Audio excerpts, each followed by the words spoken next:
You ever have one of those mornings when you just know something is off the second you wake up? That was me, standing on my front porch in my boots, staring at a heavy iron chain looped tight around my front gate. Big, shiny padlock. Neon orange violation notice flapping in the breeze like a taunt. HOA violation. Unauthorized entryway modifications. My coffee went cold in my hand as I read it twice, like somehow it'd make more sense the second time. It didn't. I live on a quiet patch of land at the edge of town, inherited from my dad, who always told me to mind my own business, and I did, until now. Karen Mitchell, our HOA president, had crossed a line she didn't even know existed. She thought chaining my gate shut was her way of teaching me a lesson. She thought this was about me trimming my trees without HOA approval. She thought I was just another homeowner to bully. What she didn't know? That the only road leading to her precious HOA office ran smack through the middle of my property. And if she wanted to play games, I was about to teach her the rules. There's a certain kind of peace that settles over land you grew up on. It's hard to explain unless you felt it. The way the morning light slides across familiar hills, the way the wind cuts through the same old oak trees your grandfather planted with his bare hands. For me, this land wasn't just property. It was memory. My father left it to me when he passed, and I'd done my best to keep it the way he had. Simple, quiet, mine. I didn't have much use for neighbors, not in the friendly backyard barbecue way at least. Folks mostly kept to themselves out here, and that suited me fine. I kept the fence lines clear, the grass mowed, and the house painted every spring, just like my old man taught me. For a long time, nobody had any reason to bother me, until the HOA came in. It started small, like most things do. A letter in the mailbox, welcome packet from the Willow Bend Homeowners Association. I remember shaking my head at the glossy pamphlet with all its rules about shrub height and approved paint colors. At first I laughed. My land wasn't even part of Willow Bend. I lived on the edge of the county line, outside their jurisdiction, or so I thought. But Karen Mitchell, she had other ideas. They'd put up an HOA office on a parcel of land no one wanted, right at the end of the road that cut through my property. I let it slide at the time, figured it wouldn't matter. They were far enough away to leave me be. But then came the letters, the citations. First about the color of my barn roof, then the size of my mailbox. At some point, they decided my gravel driveway was a hazard to the aesthetic harmony of the neighborhood. I ignored them. Most folks would have, but Karen wasn't most folks. And me? I was learning the hard way that peace doesn't last when someone like Karen sets her sights on you. I'd seen people like Karen before. Back when I worked construction full-time, there was always one person on the job site who didn't lift a finger but made sure everyone else knew they were in charge. Karen Mitchell was cut from that same cloth, except she didn't just want to be in charge of a crew. She wanted the whole town bending to her will. From what I could piece together, Karen wasn't even from around here. She and her husband moved in 3 years back, buying one of those oversized faux colonial houses in Willow Bend, the kind with a 3-car garage and perfectly symmetrical hedges. I suppose if you looked at it quick, it might have seemed impressive, but it always struck me as hollow, like something trying too hard to look important. It didn't take long for Karen to work her way onto the HOA board. One minute, she was handing out homemade muffins at the community potluck, and the next, she was rewriting the bylaws to include things like approved shades of beige for front doors. People like her always start with a smile, don't they? You never see the teeth until it's too late. Within 6 months, Karen was president, and it didn't happen by accident. She ousted the old board one by one, subtle at first, then with thinly veiled threats. Most folks went along just to keep the peace. The ones who didn't got slapped with violations until they folded or sold. Karen called it maintaining community standards. I called it what it was, control, and she was good at it, real good. Pretty soon folks were afraid to plant flowers without getting approval. I heard stories about fines for leaving a trash can out past pickup, or for flying a flag on the wrong kind of pole. She had them all jumping through hoops while she smiled and handed out her HOA newsletters like they were gospel. I kept my distance. Figured if I stayed out of her way, she'd stay out of mine. I was wrong. Karen wasn't content to rule Willow Bend. She wanted more. And the day she decided my land was part of her little kingdom, that was the day she made her biggest mistake. Looking back, I guess I should have seen it coming. 5 years ago, long before Karen's reign over Willow Bend, the HOA had come knocking. It was a different crowd back then, mild-mannered, polite folks who just wanted to set up a little office for their paperwork and monthly meetings. They didn't have the budget for fancy real estate, and no one else wanted to lease them land at the edge of town. So they came to me. I remember sitting on the porch with the HOA's old president, a quiet guy named Frank Bell. Frank had been in the military, the kind of man who took his hat off when he spoke to you and shook your hand like he meant it. He asked if I'd consider leasing them a couple of acres near the backside of my property. I said sure, as long as they kept to their business and left me be. Frank was a man of his word. He drew up a simple agreement, $1 a year, just to keep it on the books. And they built their little office, modest as could be. No fuss. But the only way in or out was the road. My road. A long, dusty stretch of gravel that ran from the county highway straight through my land before it looped around to the far corner where they set up shop. Back then, it didn't seem like a big deal. I'd been letting delivery trucks use the road for years, and they promised it wouldn't be an issue. For a while, it wasn't. But that was before Karen Mitchell got her claws into things, before she turned that simple HOA office into a sprawling operation.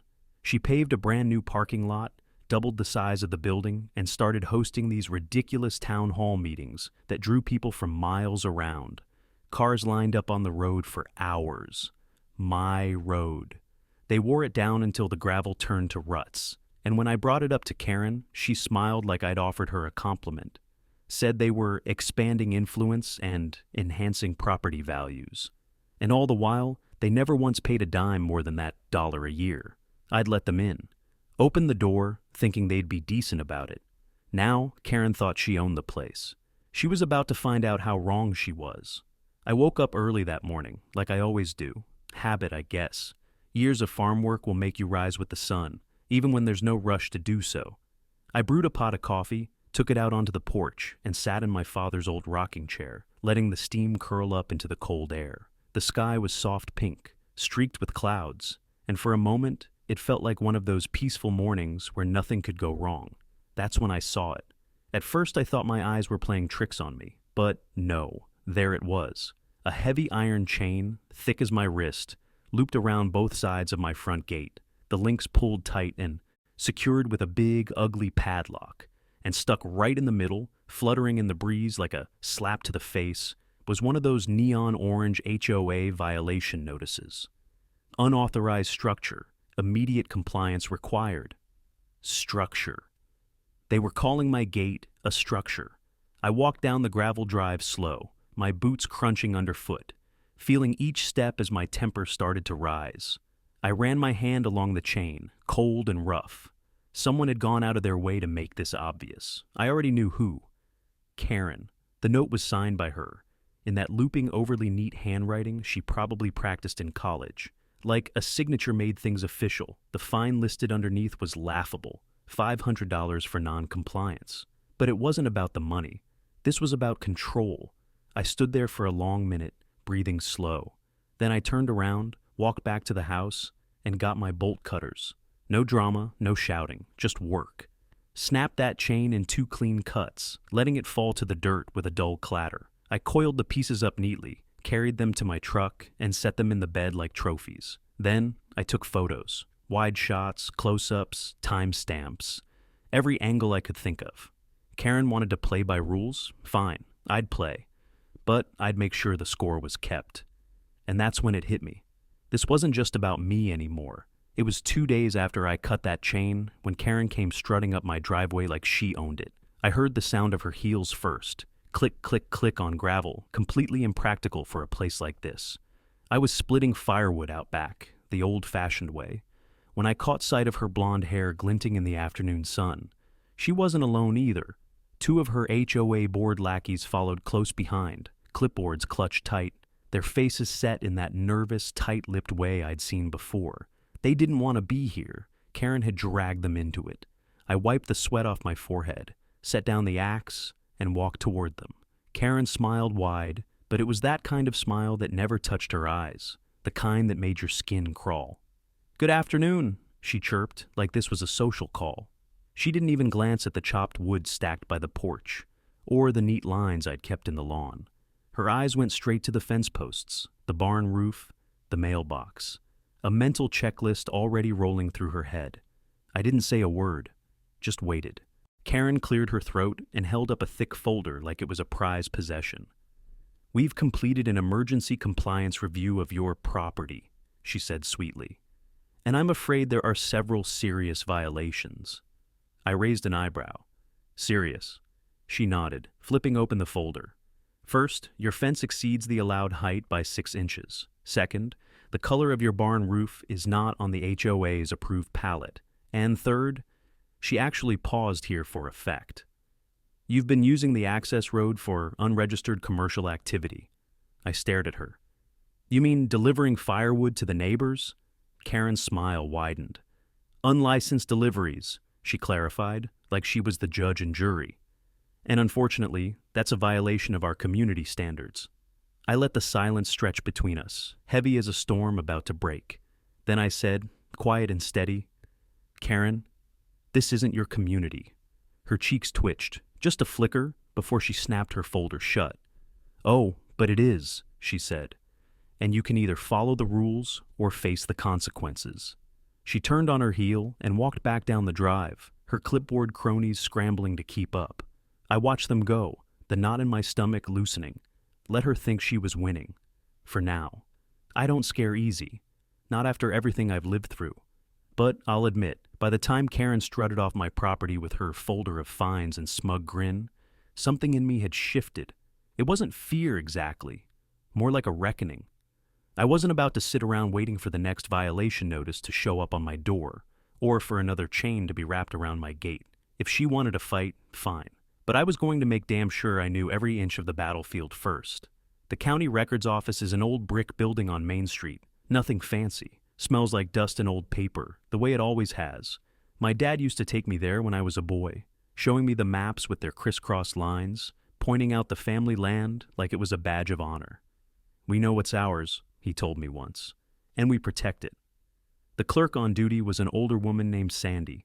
She knew me by name, didn't even blink when I asked to pull the old plats. "You looking for something in particular?" she asked. "Just need to check the property lines," I said. What I didn't say was that Karen had stirred up something in me I hadn't felt in years, and it wasn't going away. I spread the maps out on a long oak table, tracing the borders with my finger.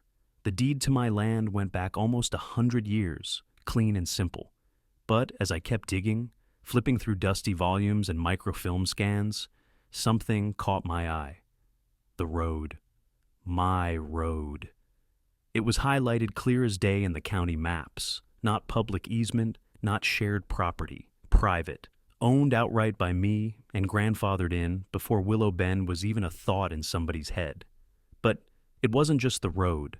That parcel they built their HOA office on, turns out it was part of a lease agreement. $1 a year, no renewal clause. And the lease had expired 6 months ago, quietly, without a single peep from their side. I sat back in the chair, staring at those papers, the weight of it settling over me like a familiar old coat. Karen didn't just overstep, she trespassed, and now she was standing on land she had no right to. I smiled. Game on. I've always believed in being sure. My father drilled that into me. "Don't swing a hammer unless you know exactly where the nail's going," he used to say. So before I made my move, I wanted certainty, not a hunch, not just a feeling in my gut, even if it was screaming at me that I was right. I called an old friend of mine, a lawyer named Mason Caldwell. Mason wasn't one of those slick city types. He was plain-spoken, sharp-eyed, and could spot a loophole a mile away. He'd helped me a few times over the years with land issues, mostly boundary disputes and the occasional lease agreement, but this wasn't small potatoes. I told him I needed answers. Real ones. We met at his office 2 days later. Mason had already pulled the files I sent and studied every line of the old deeds and contracts. When I walked in, he was standing by the window, holding a thick folder in one hand and a mug of black coffee in the other. "You were right," he said before I could even sit down. I didn't say anything, just waited. "The road is yours," he continued, flipping the folder open. "It's not a public easement, and there's no existing right-of-way agreement on file. You control access, always have." I nodded once. I already knew, but hearing it from him settled something deep inside me. He tapped the next document. As for the parcel where they built their HOA office, the lease was simple and expired 6 months ago. No automatic renewal clause. Legally, they're trespassing. I leaned back in the chair. And if I shut the road down? Mason shrugged. You're right. If they want access, they have to get your permission. If they refuse, you can bar them from the property altogether. And as of now, they've got no legal standing to be there. He paused, gave me a look I'd seen before. But you know they're going to push back. I gave a half smile. I'm counting on it. For a long time, I'd kept to myself. Lived quiet, let things slide. But when someone like Karen pushes too far, you don't just push back. You make sure they regret ever laying eyes on your land. And now, the clock was ticking. I didn't make a scene about it. That's never been my style. You don't have to raise your voice when the facts are on your side. You just have to move steady, like water over stone, until the whole damn thing wears away. The day after I met with Mason, I put up the signs. Nothing fancy, just 2 posts sunk deep into the earth, holding up a wide plank with bold black letters. Private road. Access by permission only. I made sure to sink a 3rd post further up, where the gravel turned to asphalt, closer to the HOA's parking lot. That one was smaller, but it got the point across. Trespassers will be prosecuted. I gave it a day before word got out. Karen was predictable that way. By noon the next afternoon, her staff couldn't get to the office. They pulled up to the first sign and sat there, idling in their shiny SUVs, as if waiting for some miracle to move them along. I watched them from my porch, coffee in hand, as the HOA's operations slowly ground to a halt. Phones started ringing not long after. At first, it was polite. This must be a misunderstanding, Mr. Walker. Surely there's an agreement in place. I let them leave their voicemails. The next morning, Karen herself showed up, marching straight up to the first sign like she was leading an army, flanked by her clipboard-wielding followers. She didn't bother with pleasantries this time, just stood there at the edge of my land, hands on her hips, trying to stare me down from 50 feet away. Mr. Walker, she called out, her voice all sugar and steel, you're interfering with the operations of an essential community office. I didn't move from my spot on the porch. Private road, I said. Access by permission only. You don't have it. Her jaw tightened. We have business to conduct. I shrugged. Not on my land, you don't. There was a long pause, the kind where you could feel the air go thin. Then Karen turned on her heel, stormed back to her car without another word. Her entourage scrambled after her. The thing about control is, people like Karen only have it when nobody calls their bluff. I'd just called it, and she wasn't holding a damn thing. It was barely sunrise when I heard the rumble, not the familiar sound of a neighbor's truck or a tractor out in the fields. This was different, heavy, deliberate, too close. I stepped out onto the porch, coffee in hand like always. Sure enough, there they were, 2 tow trucks crawling up the road, engines snarling as they chewed their way toward my front gate. Karen followed close behind in her glossy black SUV, window rolled down, her blonde hair pulled tight like she meant business. She was already shouting before she even parked. Mr. Walker, her voice cut through the air sharp as barbed wire. By authority of the Willow Bend HOA, we are here to remove unauthorized vehicles blocking access to HOA property. I didn't bother replying, just sipped my coffee slow and walked down the steps, taking my time. The 2 tow truck drivers looked uneasy, glancing at each other as they parked in front of my truck, the same one that had been sitting in my own driveway since I was old enough to afford it. Karen hopped out of her SUV and made a show of pulling out a clipboard, tapping it like it was some kind of magic wand. You've been given multiple warnings, she said. Your vehicle violates section...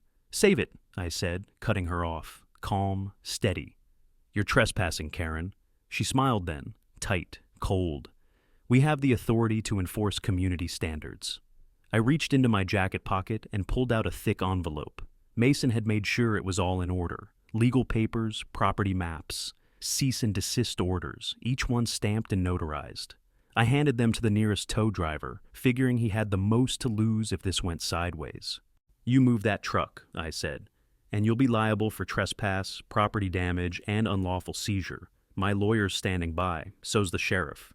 The driver's face paled. He flipped through the papers fast, his hands shaking just a little. Then he climbed back into his cab and shut off the engine. The second truck followed without a word. Karen stood there for a long moment, her face frozen like she couldn't quite believe what was happening. Then she turned and stormed back to her SUV without another word. I watched them all leave, slow and quiet, and for the first time in weeks, the road was still. By the time Karen called her emergency HOA meeting, the road had been closed for a week. Her staff couldn't get to their precious office. Residents were confused. People were angry, but not at me. They were starting to see through the cracks in her porcelain smile. I'd kept quiet, let her stew in it, but I wasn't done. Not yet. When I walked into the community center that night, the room fell quiet. Funny how that happens when folks realize they've been listening to the wrong person. Karen was at the front of the room, standing behind her podium like she was about to deliver the State of the Union. Her little gavel sat next to her binder, pink and sparkly like a toy. Her loyal board members, what was left of them, flanked her sides. A few empty seats told me some had already jumped ship. I sat in the back and waited. Let her start.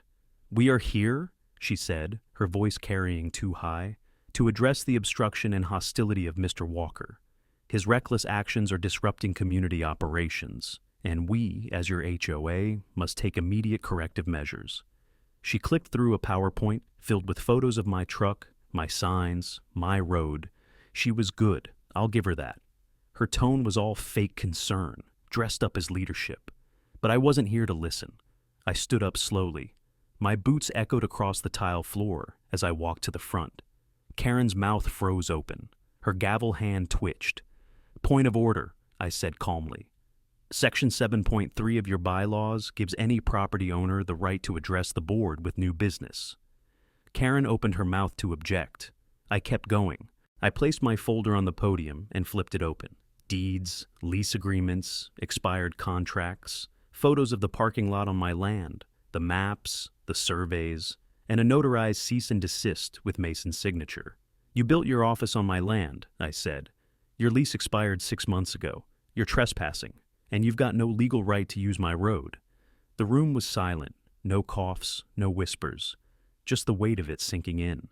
"And," I said, turning a second page, "you've been using HOA funds, resident dues, for non-approved projects, personal landscaping contracts, luxury office furniture, 3 vacations listed as HOA business." Karen's color drained right out of her face. I leaned in, low enough so only she could hear. "You should have stayed off my land, Karen." For a long second, nobody moved.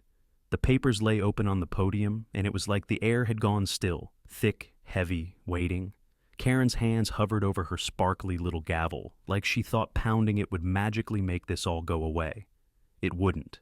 I reached into the folder again and pulled out the official cease and desist order Mason had drawn up. Neatly printed, stamped, notarized, and signed by the sheriff himself. I laid it down in front of her, slow, deliberate. "As of now," I said, "you have 30 days to vacate the office. That's what the law says. 30 days to clear out, or I file for unlawful occupation, and we move forward with damages." Her hand trembled when she picked it up, trying to keep that brittle smile on her face. But it wasn't working anymore.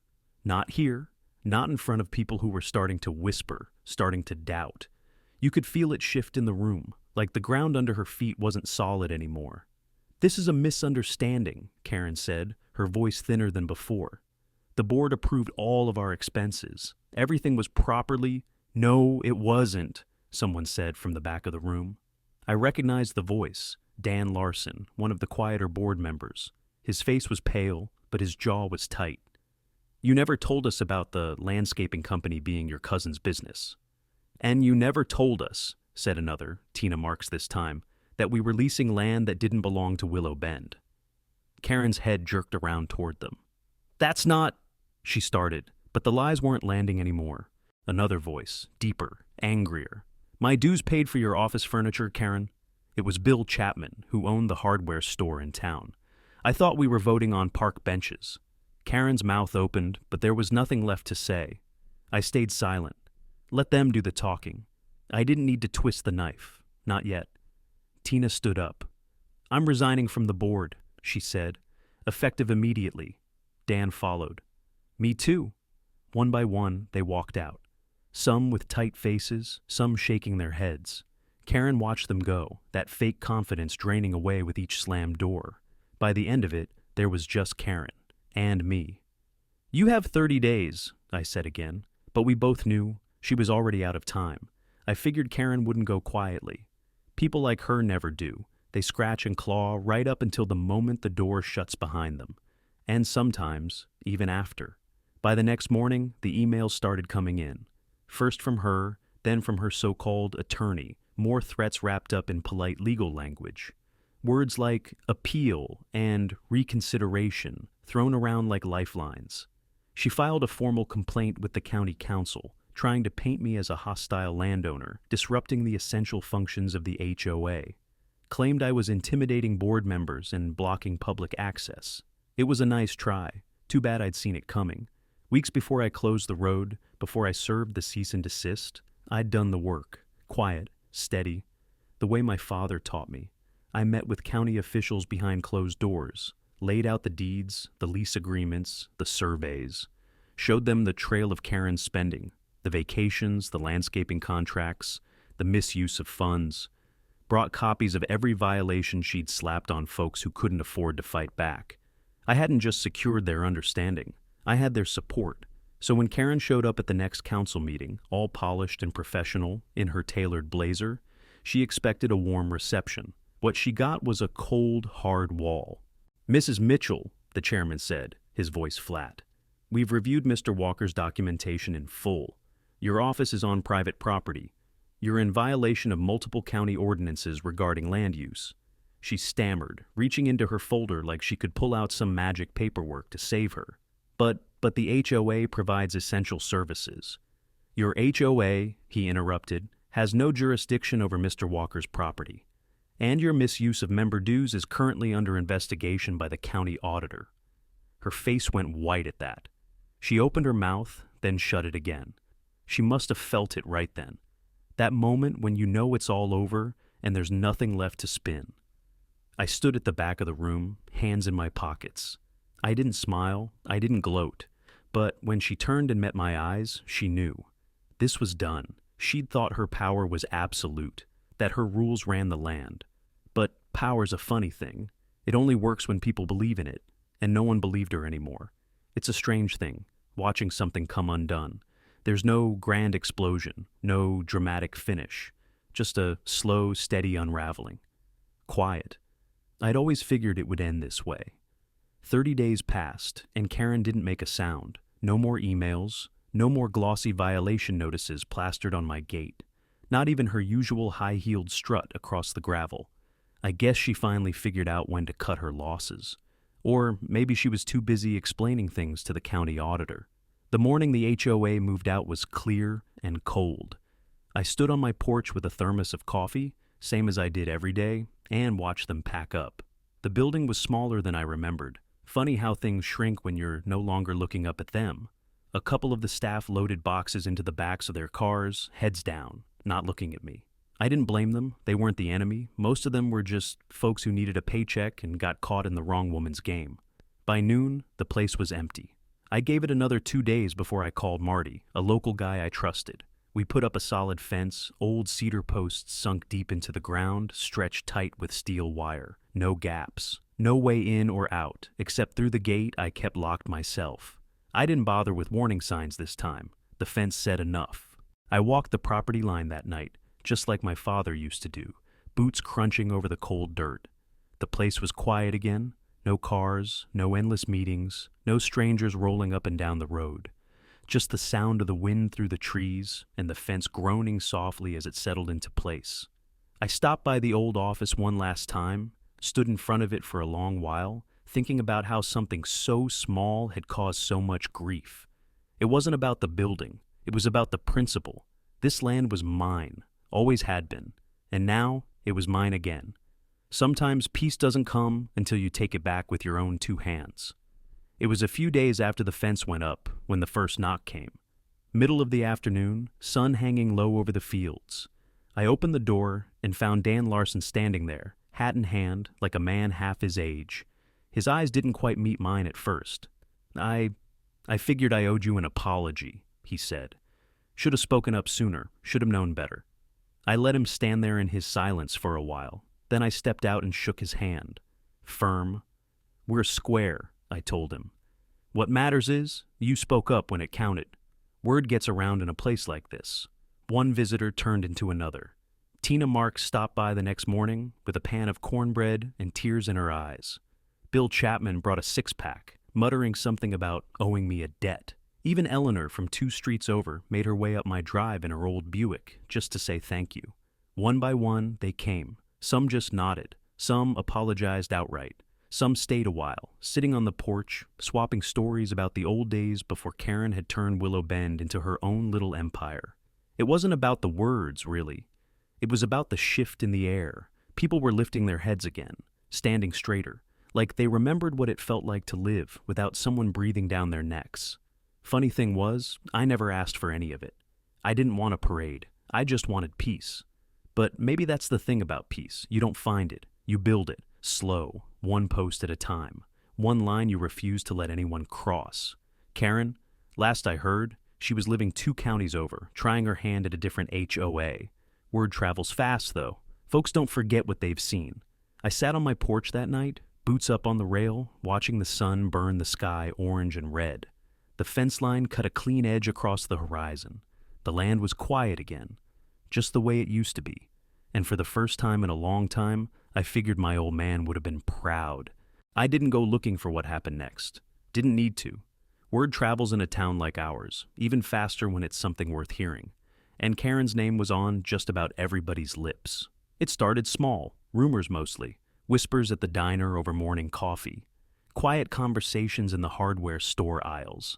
Folks who used to nod politely at her were crossing the street now to avoid it altogether. But it wasn't long before the facts caught up with the gossip. You can only keep up a show for so long before the paint starts to peel. The county auditor finished their review. Turns out Karen had dipped deep into the HOA funds, funneling money into things that had nothing to do with the neighborhood. A new kitchen renovation in her house, a landscaping bill for a property she and her husband were trying to flip, even a week-long conference down in Florida that didn't line up with any actual event on the calendar. The receipts were all there, plain as day. By the time the investigation went public, she was already on the run, figuratively speaking. I heard she'd packed up and moved 2 towns over before the subpoenas could hit her mailbox. But running doesn't stop what's coming, not when it's all in black and white.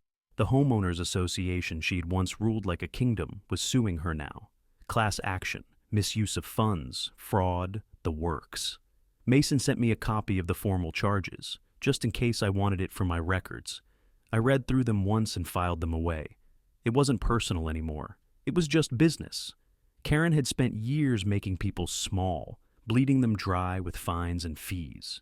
When it all finally came crashing down, it wasn't some grand reckoning. It was quiet, methodical, like gravity doing its job. Neighbors kept coming by, now and then, sharing the updates. Some of them angry, some of them relieved. All of them seemed lighter, though, like something heavy had finally been lifted. It had. Karen's name became a cautionary tale around here. Folks made sure to tell it straight, especially when someone got too bold at a neighborhood meeting. Me? I just went back to living my life. Same as before, same as it should have been all along.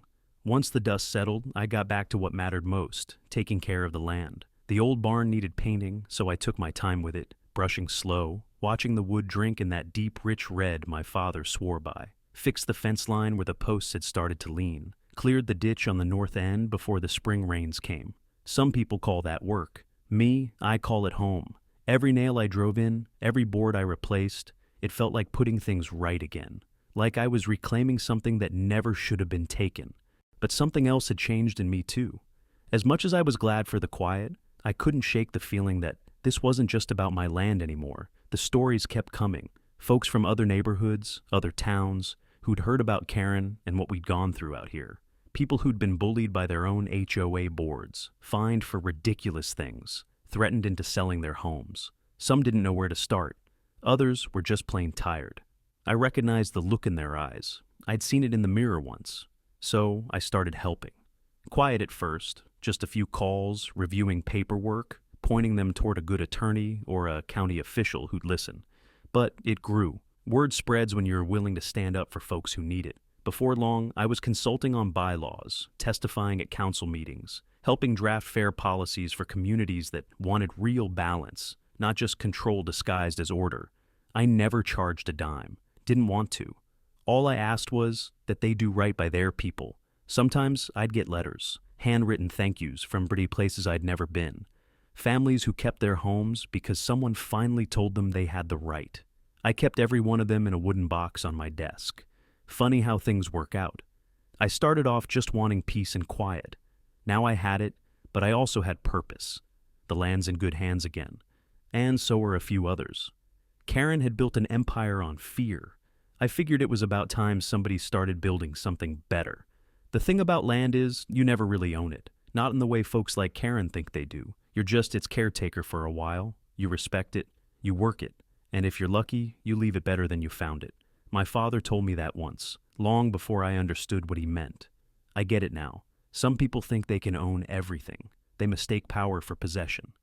Karen thought that if she made enough rules, stacked up enough fines, and smiled wide enough for the crowd, she could control whatever she saw.